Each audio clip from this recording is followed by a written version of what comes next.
Welcome to When Not Yet Becomes Right Now, the podcast where we dive deep into the moments of transformation, the times when not yet shifts into right now, and everything changes. I'm your host, Jen Ginty, and this podcast is all about those pivotal moments in our life journeys. You know the ones, when the hesitation fades, when we take that first step, even if it feels like a leap. It's in these moments that growth and healing begins. Each episode will explore stories of resilience, moments of clarity, and the sparks that ignite real change. From personal experiences to expert insights, we'll uncover how people navigate the complex journey we call life and come out stronger on the other side. Whether you're searching for that spark in your own life or just curious about how change unfolds for others, you're in the right place. We'll discuss the ups and downs, the breakthroughs and setbacks, and how to embrace the right now, even when it feels out of reach. Because sometimes the hardest part of the journey is realizing that the moment you've been waiting for has already arrived. So take a deep breath, settle in, and let's get started.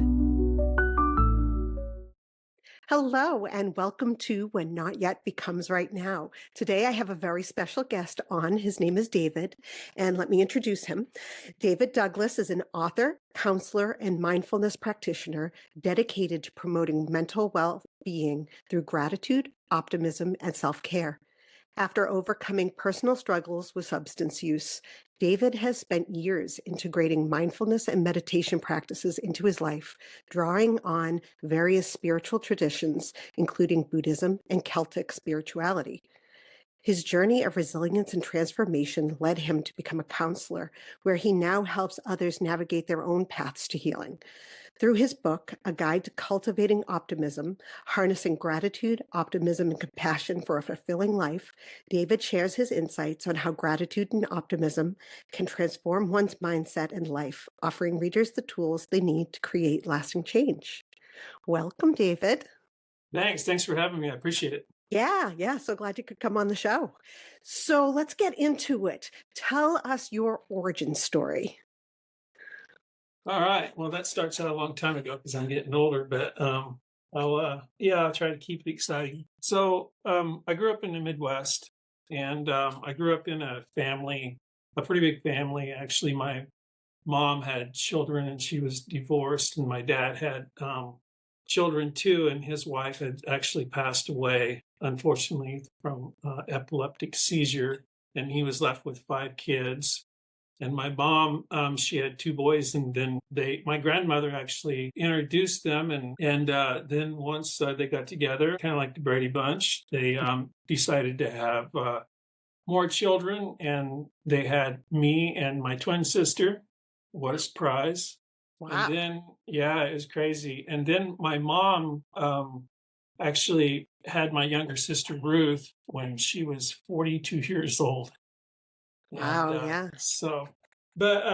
so growing up in the Midwest, I grew up in that my family, as far as I can remember, they were pretty devout Christians. They were a big part of the church. And at first they had sent us kids to like a Baptist church, which was in the Midwest. It was pretty much scare you into heaven. And then the next thing I know, my parents ended up getting involved in a church that was that was in our same town, and they became a big part of that. And so I was taught the ways of the sinner and how to try not to abstain from that. Looking back, it was kind of like, to me, it was more based upon fear than anything.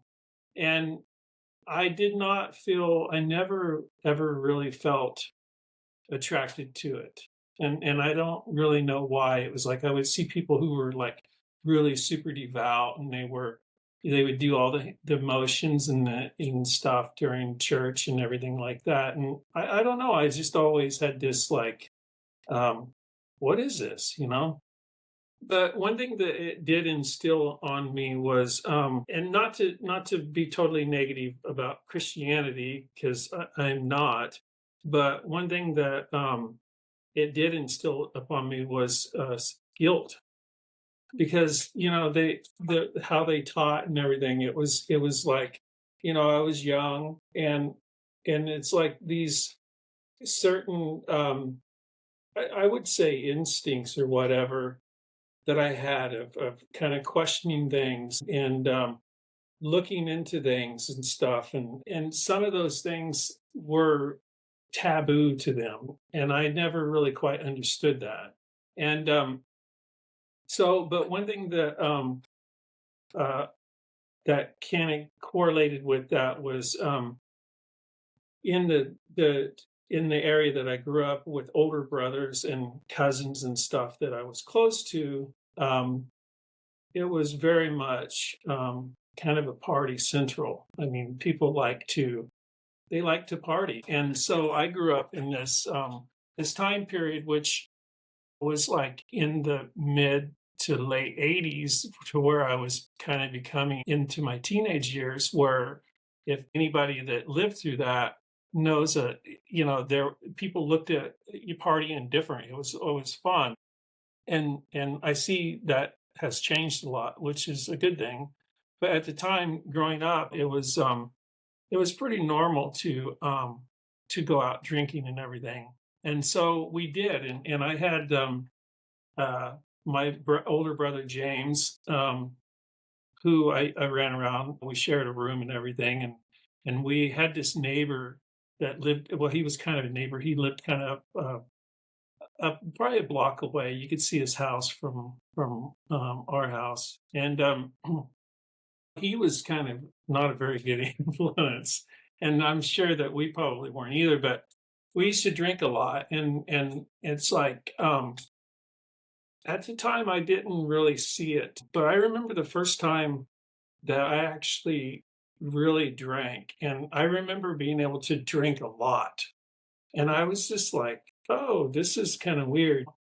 And and with the knowledge that I have now, I can look back and I can say, "Oh, well, that's definitely signs of that you are uh, probably what's the proper word, dispositioned or whatever, predispositioned to probably become an alcoholic, because it ran in the family. Especially it was pretty rampant on my father's side, but I didn't see it as a kid. I was young and just having fun. So I would party and stuff, and but there was always kind of like a knowing, which I go back to, like almost like a guilt thing that was kind of established. I mean, obviously, it's not good to drink underage and drink excessively, but there was that guilt thing that kind of played a big role with. And my mom, I think she pretty much knew what was going on, but she used to say something about this time in my life when she knew that we were drinking and stuff. And she used to tell me what runs in the family. And it went like right over my head. I mean, I knew what she was talking about, but it's kind of like the thing when you're young, you don't understand your mortality, and you think you're going to live forever, and you think all the bad stuff happens to other people. You don't think that that stuff ever can affect you. So anyway, as in school, I tried to. I was in school. I tried to be a good student, but I was pretty bored, and I didn't really try that hard, and I got by, but I still continued to party through my high school days, and that's when I had a really good friend of mine. I always played in bands and stuff. I've been a musician since I was young, and so I started running around with a lot of the kids, that like-minded kids that were were into playing music and so on and so forth, and which um, the lifestyle that the music that we played, which was like rock and stuff like that, and we idolized these musicians and stuff. And of course, these musicians, it was a typical kind of set. Uh, they lived their life. They had a certain way that they lived their life, and it was usually surrounded by partying. So that too was another, I guess, red flag as well, because I'm looking up to these people who are drinking, and I'm predispositioned from my father's side to probably become an alcoholic.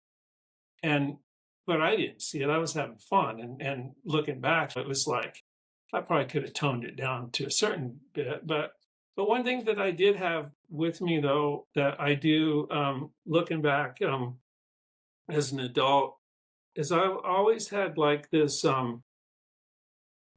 empathy and this compassion that I carried for, and I'm not sure where that came from. And so I was always like really, really mellow, even though I was like a kid that liked to party and stuff like that.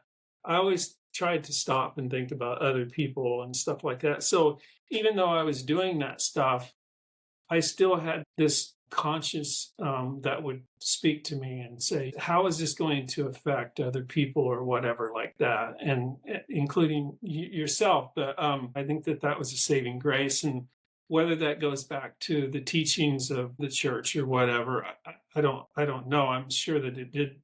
I don't think it's all bad, but even though it felt like that at the time. So, um, so I get, I finished school, and in my senior year, I guess one of the things that kind of slowed my progress down, or kind of made me start kind of having a negative attitude in certain aspects, was I tried to go to college in Chicago um, to study classical guitar. And I worked really, really hard at that.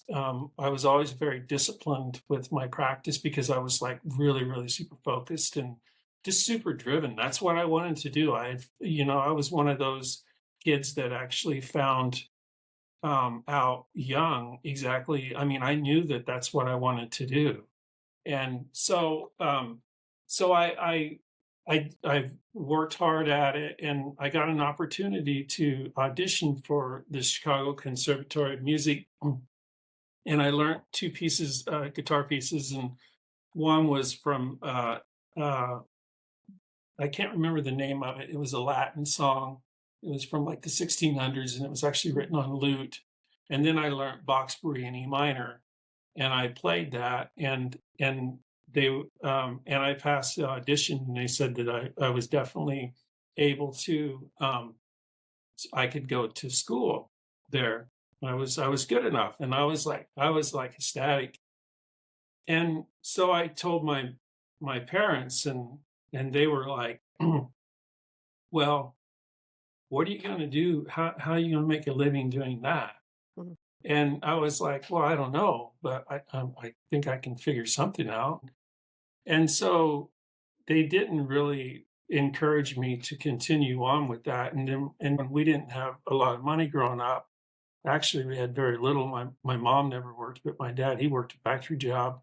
So it came back with the mediocre grades that I had and everything. It wasn't like was a good enough student to get all these scholarships and everything. So that kind of that I just had to give up on that. And looking back, that was pretty devastating because I'd set my hopes up. I'd worked really hard for that. And so I kind of took on this attitude of like, it just didn't, it felt like things weren't working out like I expected them to. And maybe I just had too high of expectations. I mean, that's a, that's probably has a lot to do with it. But anyway, so I ended up getting a factory job, and I tried to make the most of it, but I definitely had kind of a chip on my shoulder in a lot of ways. And so the first one of the things that I wanted to do is I didn't want to live with my parents because we were kind of getting to where we weren't getting along. So I got out and got a factory job and worked really hard at it and got my own place and stuff. But at the time when all this was going on, I was a daily drinker. I mean, that was just a normal thing. I mean, I would work and I would come home and I would drink about 3 or 4 beers, and then I would you take a little tiny nap, and then I would get up and make some food and drink until I went to bed, and I didn't think anything of it. And then the weekends would come, and I had a lot of friends, and it's kind of funny how they all like to drink too. Mhm. but Birds of but a feather, right? yeah, yeah, exactly. And so, I mean, we had a lot of fun, but everything was centered around drinking. It's like, I remember when we would go camping, I always used to think, man, camping is like super, super expensive. It's like, well, no, it's not, because what's expensive is all the booze that you buy to take with you. You know, if you get your tent and all that, your camping gear established, you have it, and you just need some food, so it's just the cost of food. And if you didn't drink the alcohol, it probably wouldn't cost you 200 or 300 bucks to go camping for 3 or 4 days. Hindsight is sometimes 2020. But so I worked at a factory job, and I think that and with the drinking and everything, I just got to where I didn't feel um I felt like I wanted there was something missing in my life. And I didn't know what it was. And it was like, I mean, I felt, I don't know, I just felt kind of empty inside. And I knew it wasn't something that, I didn't feel like it was something that going to church is going to fulfill, because I already tried that. And uh another thing happened too when I was 17 that I should mention too, that played along with this role is I I was with two of my cousins, and one of them ended up getting shot in the back, Wow. and the bullet missed me by like an inch and a half. And it was it was a crazy time.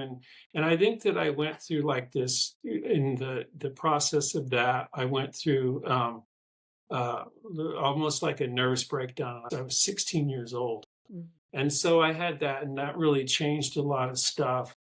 Um, and and that probably contributed to drinking, because at the time it was like mental health was not as, it was kind of looked down upon as kind of like, if you if you go to a therapist, you're kind of weird, Yeah, I mean. you're crazy if you go to a therapist, right? It's just an automatic of, my God, you're obviously crazy if you need to talk to someone about it. Yeah, there's a real stigma. I think there still is, but back then there was no way you could talk about going to a therapist. Yeah. You were shunned. Yeah, totally. And at the time too, is with the mental health, I could see that my mom's mental health was deteriorating, and she like started like hoarding and doing all kinds of like different stuff. She was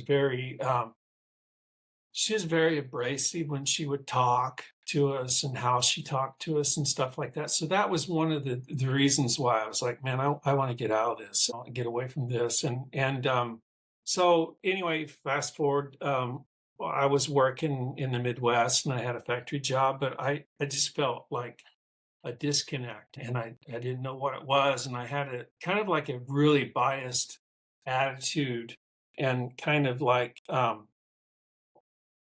I just I think back about, sometimes I get reminded of how I reacted to certain things. Even, I mean, I was never a violent person or anything like that.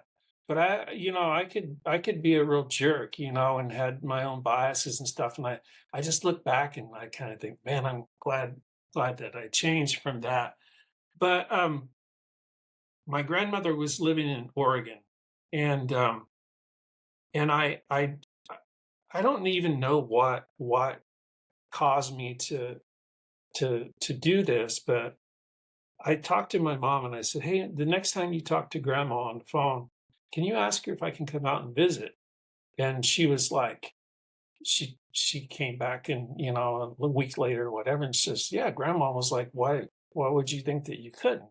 And I was like, "Okay, cool. So I'm gonna come out." And so I actually went out to Oregon, and it was like, it was along the coast, and I was like, "Oh my god, this is like super cool out here, and I can do some of the things that I've always wanted to do." And like, they have an ocean. I can start surfing and so on and so forth. And I did. But the thing is my grandmother, she had this one rule that she told me if I ended up staying there was that her brother, my great uncle, who was a great guy, he was a minister of a church, and him and his wife. And she says, if you want to stay with me, you have to go to church. And I'm just like, damn it, you know? Hmm. And which, I mean, looking back to me, it's like, I guess that's the problem the issue that I do have with a lot of people in Christianity is its exclusiveness and how they're kind of like, well, if you want me to help you, this is what you have to do. And I never really agreed with that.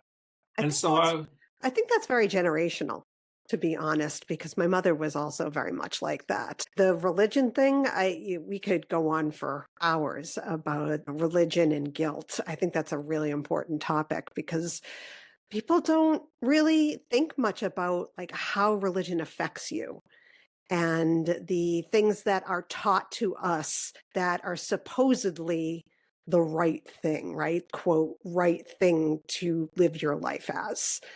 And when you don't feel as though that is the right way for you to live, there's that guilt of, well, I must be doing something wrong, or I'm going against this idea of how I'm supposed to be according to this religious group.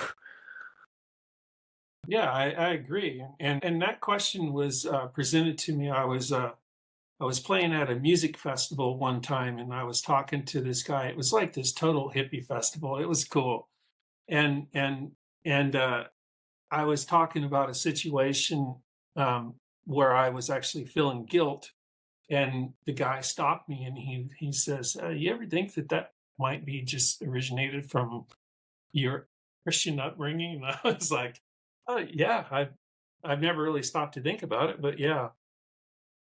Yeah, But religion just I I have found my way to spirituality and having my own ideas of what I believe is my core beliefs and values based on, the spirituality that I have. But I remember I grew up Catholic and I grew up in a family where my father was our abuser. And the idea of going to church every Sunday with my abuser and being told I have to do whatever he wants me to do was just a real kick in the teeth. And from then on, when I was like a teenager, there's no way I was going to follow a Catholic, you know, lifestyle. yeah, for sure. I mean, yeah, and yeah, it's devastating when you see that, and then you're like, well, I have to follow along.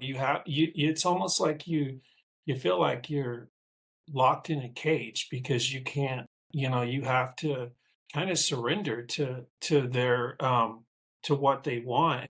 And that was always a difficult thing. It's kind of like with my mom and dad. It was like we went to church Sunday morning, Sunday night, and Wednesday nights. And the messages were mostly about how sinful and how screwed up you were, and that basically that you could never change. And it's like I never, I guess the question, I was like, so if I'm so screwed up and everything, then I I don't think that I am that screwed up, but they evidently think that I'm screwed up, and I was supposed to be in God's image. Then why am I so? What's the deal? It's Yeah. um, I mean, I think it comes down to control because religions and even going as far as cults, that's the main ideal behind a cult or a religion is to follow along and to live in a controlled environment that one or maybe a group of people control and tell you what you're supposed to be doing, what you're supposed to be feeling, and how you're supposed to be living your life. yeah, and I guess like I'm like really really super skeptic of because of that exact reason, and knowing that once you understand that when you even get into like uh, look into like even and it was with different religions. Like I really am attracted to a lot of Celtic paganism. Hmm. I don't know what it is. I mean, it was like, and I was always taught growing up that hey, that's wrong. That is like totally wrong. It's like then why does it feel so right? You know. Exactly. But but even with that though, is like the people that I met that were involved in that, and I was trying to expand my knowledge on that and walk that kind of that path. I would meet people who were like, no, I'm not this person is like he's using this in a way to control. And I've always been like a real probably super independent person where I'm like question stuff and I'm like, but my the reason I guess the reason why I say that is because even though those are just the people that I mean the whole concept of why I was interested in it in the first place is still there. But whenever you get humans involved, it seems like some people have different motives and some people have motives of control. And I don't understand that and I don't want to understand that because that's not how I am. It's like if you like the saying goes, if you love someone or love something, set it free Hmm. and let it be what it is and don't try to control it. And so but I also have been uh, really attracted to Buddhism for a lot of the Buddhist principles for a long, long time. And I guess going back to like the origins of the how I found gratitude and stuff is because I had such a negative attitude and I still struggle with that. And just because I wrote a book on it doesn't mean that I don't struggle with that. If there's anybody that needs to write a book about that, more than is me because I did have a negative attitude and I still utilize those core principle foundations to this day. And I'm always referring to it. And it's like um, I want to throw stuff out there into the world into this world that is positive and because I think if any time right now we really really need that in the world with Yeah. such disconnect and everything that's going on.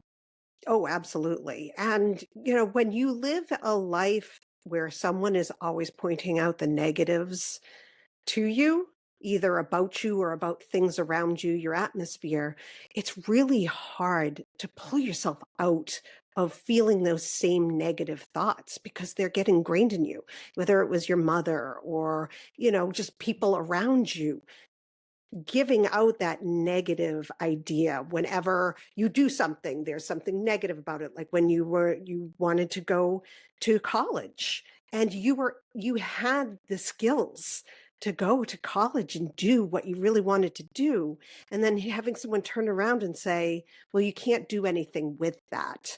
And I know that feeling because my mother, she was trying really hard to make sure that I excelled in life. So I wanted to go to college for writing. And she said, well, you'll never be able to do anything with a creative writing degree. You have to pick something else, or I won't help you. I won't help you get loans. I won't help you with that kind of stuff. That can just change your whole idea of the way that you live and what you have instead of what you don't have rather than what you have. Does that Yeah, make sense? yeah, it makes total sense. It's kind of like you're looking back. It's like you want to go back. If you could go back and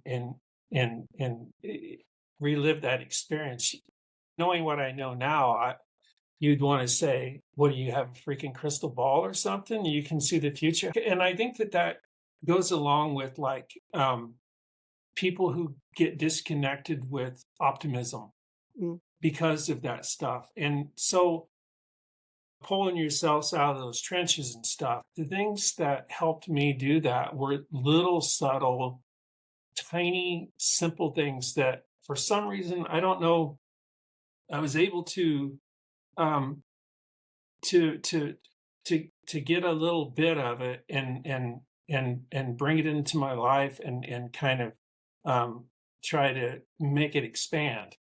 And like for instance, like and it's in my book about gratitude, but I had this I grew up around these people who were just like really really like they didn't it was like they would just say like stuff to tear you down. Like my aunt, like she would come over to visit and she was just nasty. I mean, here's an example. She comes over one time, I'm just a kid, and I have this like hat on. It's almost like a cowboy hat. Anyway, it was a little unique. And before she even gets into the house, she said, "Where'd you get that hat? It looks really stupid." And I'm just like, I was just a kid. But those are things that you don't say to a kid, you know, No, no, not at all. I mean, I unless have similar experiences of that. It. unless you. Oh, No, sorry, go no, ahead. no. Go ahead. Go ahead. Unless you, I was just going to say, unless you want to spread your negativity, and that's what they want to do, you know. Oh, yeah. Because if they're miserable, they want everybody else to be miserable too. Yeah. If you lived your life in a negative way, that's all you're going to put out as well. Hmm. And that's corrosive. For sure, for sure. But so one of the things that happened is it's in the book is where I started actually finding gratitude has to me has many paths. So growing up around these people who were always negative, they never had anything good to say about you. They was always kind of cutting you down. When I had moved to Oregon and I was working at an appliance repair place, and I ended up going to these elderly couple, but anyway, she was so genuine, and she just complimented me over and over, and it was a weird experience. It was like the thing is like people can compliment you and everything, and you can be like, okay, well, they're being a little superficial or whatever, or they're just being nice. I really genuinely felt like this lady was she was genuine and everything, and it had a profound impact on me. And right then I was like, that's how I want to treat people from this day forth. I don't want to be this person who's constantly tearing people down, pointing out their flaws and stuff like that. If I do point out their flaws, it's going to be in a loving, non-judgmental, kind way. And I try to do my best to hold myself accountable to that. Yeah. And but that was a pure, profound moment that is obviously been had a lasting impression on me because I was like 24 at the time. And how was it with going to your grandmother's? Did you see that you were drinking less? Did you feel like you still needed to drink in order to feel up to par, so to say? Well, she wouldn't let me drink in the house, and but I was feeling better. I was feeling really, really good. I started surfing. I started surfing every day, and I was always been pretty athletic and stuff, and a really good swimmer. So I always thought surfing would be cool. So that's what I did. So I was pretty kept myself pretty busy with surfing and working and stuff. And but a friend of mine that I grew up with, he was working up in Alaska as a biologist, and he would come down to go to Mexico. He was pretty free spirited, and he would come, and I ended up he ended up staying at my grandmother's um, house with me until I moved out. But there was a funny thing. My grandmother was really naive, and I'll tell you this story because it's really funny because my friend Larry, he loved to smoke marijuana, and my great uncle, he was the minister. He had a son who was like did not live the Christian life at all, and he liked to smoke like massive amounts of marijuana. And I Rebel. remember I remember one day I came home from work, and it was when my friend and my cousin first met. And I remember my grandmother saying, "Wow, Larry and Robin sure are getting along really well." And I was just like, "Huh, I wonder why." And sure enough, so it was just like this naive. She thought that they just hit it off really well. It's like, well, they had something in common, and it was you smoked it, and they smoked a lot of it. At that time, I was always like a real high functioning alcoholic. And once I moved out on my own and I was started hanging around with friends, we started kind of fell into the environment of drinking a lot. But it was always on fun and just having a lot of fun.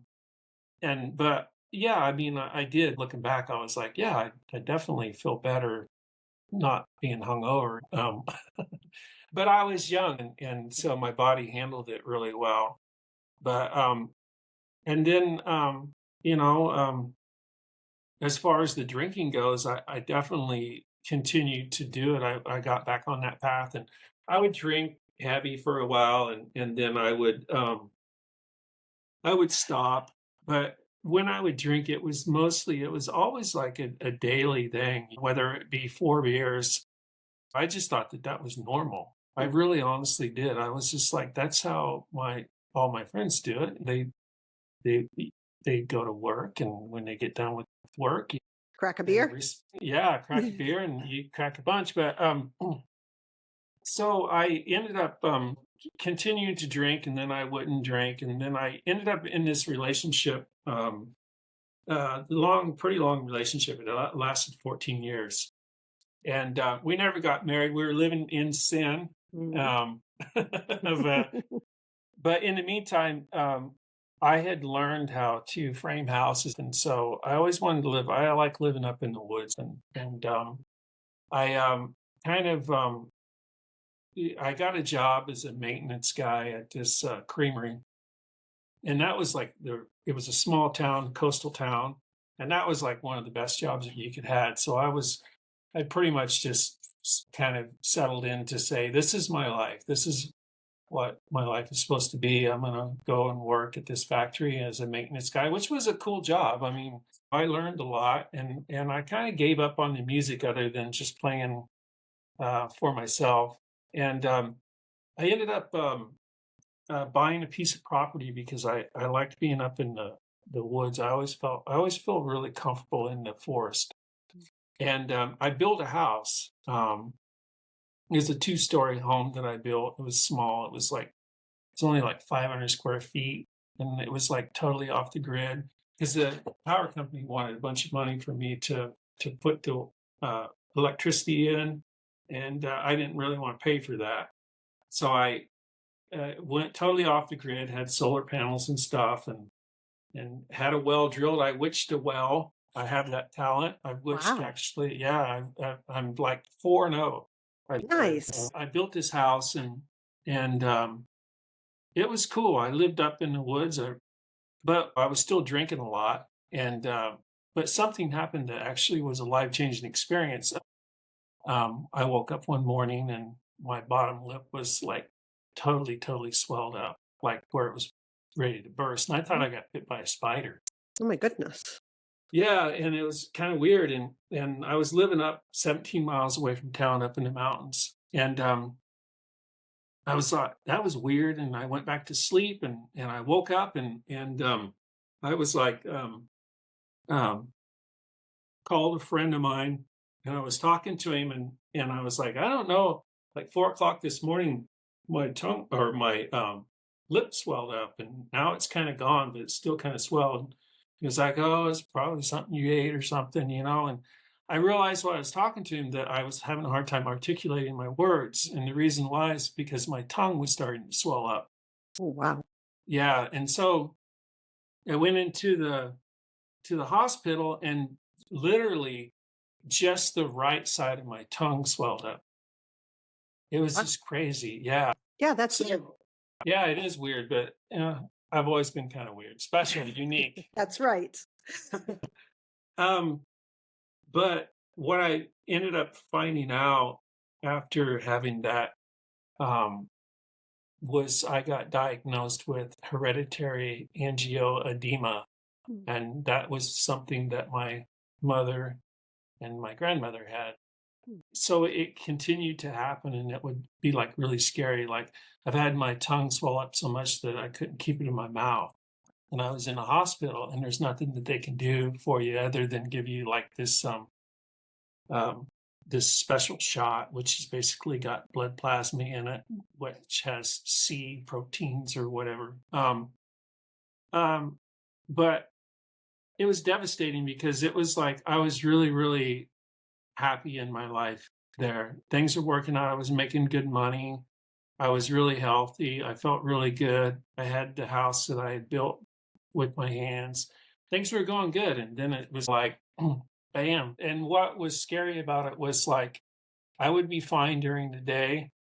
And when I would go to sleep, I would wake up at like 2 o'clock in the morning. And that's when my tongue would be swelled up or my lips.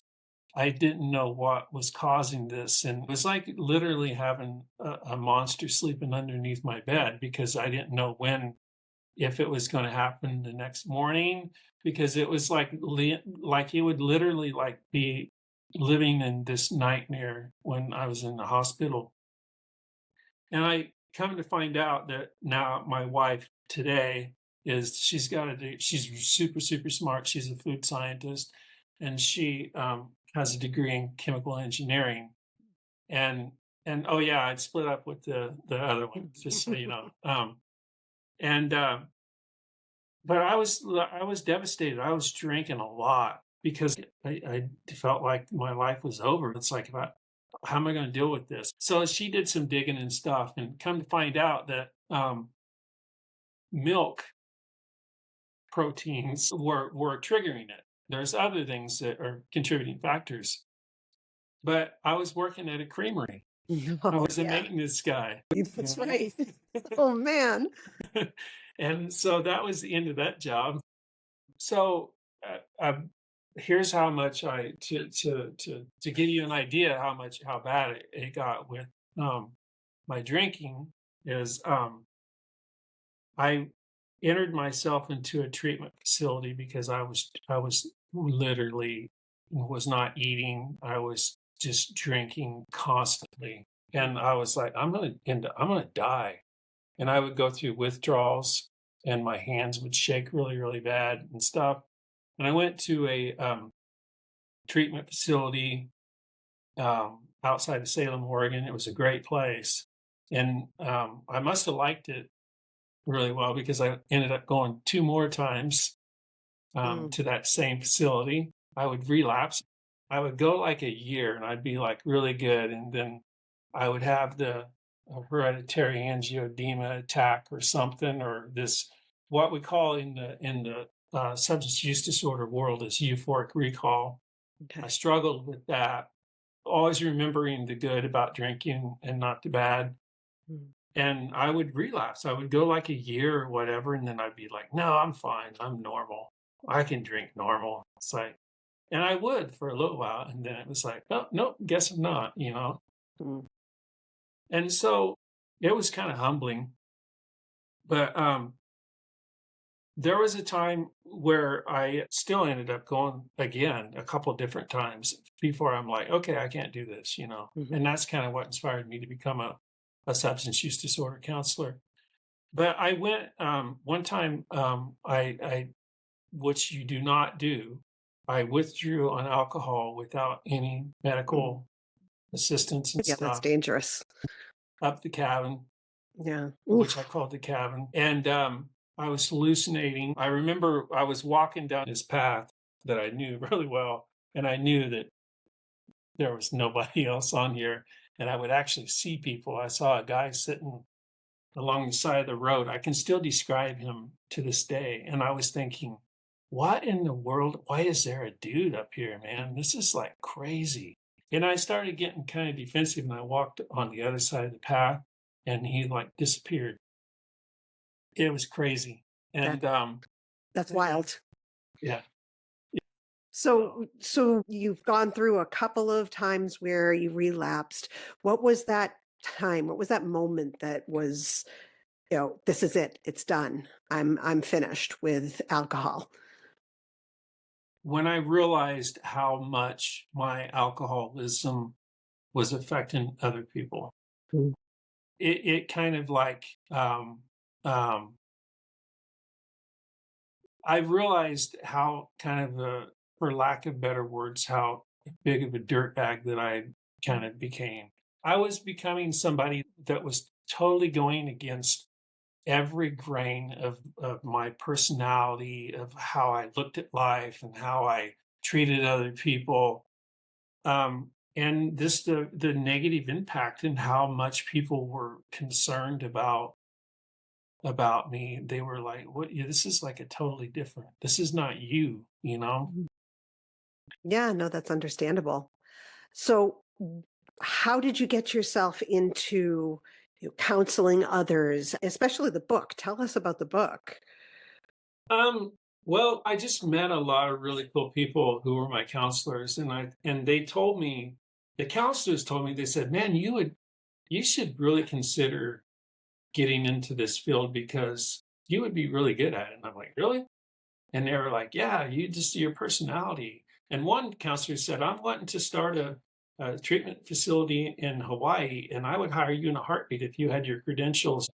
And I was like, "Wow, that's really cool." So I was just kind of like, "Okay," and I'll give it a try. And so I told my wife, she was probably at her wit's end with me. And I was like, "Hey, dear, hey, guess what I'm gonna do?" And she was like, "Okay, I'll see it when I believe it." She was Right. very supportive, but I was kind of probably pretty annoying, pretty hard husband to keep. Um, Mm, but I mean, I wasn't like abusive or anything like that. I've never been like that. But I mean, I was, just drinking. I was just being kind of doing my own thing. Um, when I got out of the treatment facility, I said, "Okay, this is what I'm doing." And I had some money saved up from working, and I was doing contracting work and remodel work and stuff before all this thing, kind of stuff happened. I got out of treatment, um, started looking at treatment facilities and calling them and saying, "Hey, are you guys hiring?" And there was a place called Sundowning Ranch that they were like, "Yeah, we're looking for house managers." I didn't know what that was, and I mean, then I was realized, okay, I know what they do. And so I hired on there, and I just said, I told my wife, I said, "I'm enrolling in school. I'm gonna to do this. There's a college in town." And that's what I did. And I was working full time, a lot of hours at the treatment facility, helping, assisting people who were coming into the treatment facility, and while going to school to get my credentials and get my education. And while I was going to school, I realized that I've always been like a really avid reader. I love to read, and I've read so many self-help books over the years that I just always attracted to them, and like the Buddhist philosophy type books. I just always liked that, and so when I was in school, um, I would have to write a lot of papers and stuff like that, and it just came like really natural for me. It was like this meditative thing. I'd realize when I would write a paper that the only thing that was on my mind was what was I was writing, and it just I was really quick at it. And I don't want to sound pretentious. My teachers were like, "You're really good. I really like your paper," and I would get really high scores on it. And they were like, "You did a really good job of writing this. You articulate your words really well." So it was kind of a natural thing, and the compassion and this empathy thing it would show up. I was working one on one with these patients. Some of these patients were good, and some of them were horrible. But you gotta love all of them. But I felt like I was giving back what I was given. For instance, like, people who are withdrawing from alcohol and their hands are shaking so bad that you have to hold the glass for them. Well, I've had people do that for me, and when I was writing, it kind of wrote itself. When I would get all my homework done, um, I started writing. I wasn't at first thinking, oh, okay, I'm just going to write this book. But I knew that I felt like I wanted to write something that I could offer to the world, and maybe some people would see it and they would be like, oh wow, this is like super cool. When I did decide that I wanted to actually write the book, I wanted to point out the fact that some of the most profound, greatest things that happen to us are the small, tiny little things that sometimes we take for granted. And if there's anything that I can convey with the book, is that teach yourself how to look for the small things, because it's about the tiny things that are life-changing experiences. It's like being in the right place at the right time. Put yourself in the right place at the right time. Yeah. And you can do that by teaching yourself how to be more aware, living in the present moment. And it was kind of a combination of all these things that I offered to these people, because I'm like, this is what has worked for me. I've always struggled with depression. I've struggled with anxiety. And this is what helped me, and maybe it can help you. And so that is the premise behind the book. And growing up, though, another thing, too, I guess I should point out, is that I come from a family of storytellers. And I'm that annoying guy that's like, when I'm describing something, I'm describing, oh, it was great. The wind was about 15 degrees out of the northwest. I could feel a little bit of the sun. They're Mhm. like, get to the Mhm. point, David, and I'm like, so that's kind of a double-edged sword. It can really help you out being that annoying guy who over explains. Well, so you've given a lot of sage advice, especially this be present, be in the moment. So, how can the listeners find you? You can go to my website, which is a guide to cultivating optimism. I have a YouTube channel too that is called Wondercraft Mindful Builds and Adventures. A long, long time ago, when I was going through like this really, really deep depression, I found a book, a Buddhist book. It was the Art of Happiness with the Dalai Lama. And if there's anything that I learned from that book, it was given to me at the right time, because I've reread it since then, and it's like, oh, this is like super basic. But at the time, it was like profound. And the whole main point for me of that book was to keep your hands moving when you're going through this stuff. And what I mean by that is to do stuff, do positive stuff. If you're down in the trenches and you feel like you can't climb your way out, you just start moving your arms and your feet. So one thing that has always been prevalent in my life has been a therapeutic uh, tool that I've used to um, get myself out of stuff, is by making stuff. And I make traditional longbows. I built a little micro camper on the channel. I'll show you how to do that. I built lots of bows. I built a Native American flute, Wow. just all kinds of stuff. Mindful If you, creation.